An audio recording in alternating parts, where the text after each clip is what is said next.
âmbito ora nós papi dizer. Pero agora que na mais tanto tá, vamos aqui com nós por vir algo que tá aceitável, lagando o parlamento dentro valor, ministra, algo maneira corro de onderlinge regeling. Onderlinge regeling do arreglo entre governo com outro governo.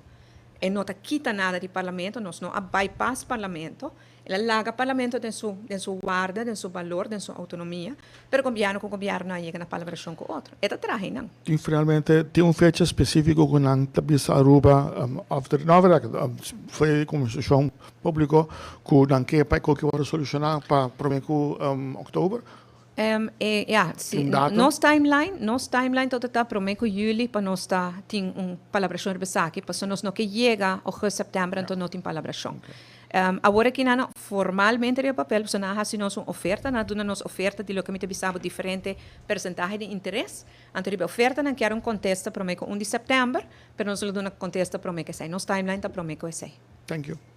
Danke, Premier Wever Cruz. Me contestan. Nos continuamos con el siguiente miembro de prensa en sala. Adelante, señor Hubert Thiel, de Diario, con el siguiente pregunta acerca de tópico.